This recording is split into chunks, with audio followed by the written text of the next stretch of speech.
I would like you to imagine sitting in a room looking up at a tiled ceiling, and you notice that one tile is missing, just one.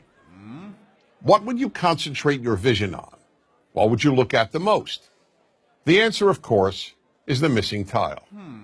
Now, that's fine for ceilings. In fact, it's actually good because we can replace a ceiling's missing tile and once again have a perfect ceiling. Ceilings, after all, can be perfect. But this doesn't apply to life. Most of what is missing in our lives, or what we think is missing, cannot be replaced. Unlike a ceiling, life can never be made perfect. For that reason, concentrating on the missing tiles in your life is a big problem. Let me give you the example that taught me this great lesson about what I call the missing tile syndrome. A bald man once said to me, "You know, Dennis, whenever I walk into a room with people, all I see is hair." When I heard this, I immediately realized that in this regard, this man sees the world completely differently from how I do. Because I have all my hair. When I walk into a room, I don't even notice hair. It's not a missing tile for me. But for this person, hair is what he sees. This applies in some way to everyone. When a woman who thinks she has imperfect legs walks into a room, all she sees are perfect legs. Or take the example of the woman who once said to me, "Wherever I go, all I see are pregnant women." Now, how could that be? The vast majority of women, even those young enough to be pregnant, are not pregnant at any given time. But that was all she saw because she wanted to get pregnant and wasn't able to. Her missing tile was not having a child. That's the way human nature is. We focus on what's missing in our lives. The missing tile syndrome is a very big obstacle to happiness, so big, in fact, that it makes happiness almost impossible. There will always be something missing in your life. When you see other people's kids, you'll think you see tiles that are missing in your own children.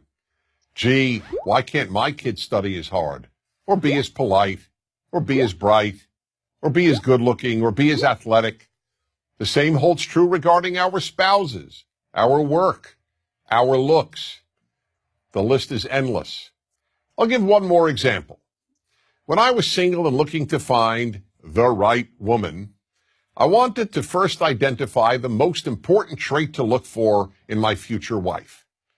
So after almost every date, I would call my best friend Joseph and announce, "Joseph, tonight I identified the most important trait in a woman."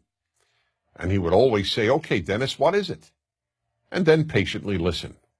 One night I would tell him that it was intelligence, another night that it was looks, another night personality, and on yet another night kindness.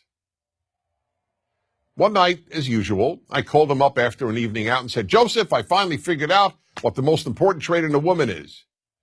But this time he didn't say, "Okay, Dennis, what is it?" Instead he said, "Don't tell me, I'll tell you." Perplexed, I asked, "How do you know?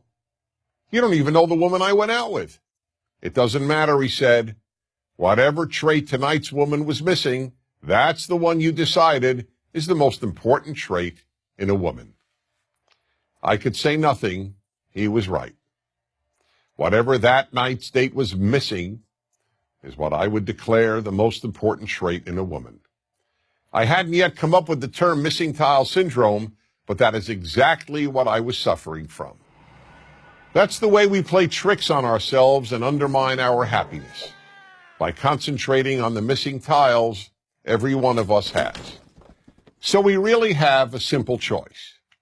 Do we focus on the rest of the ceiling, on all the tiles we do have, or do we focus on the ones we're missing? To a large extent, the answer to that question will determine how happy you will be. I'm Dennis Prager.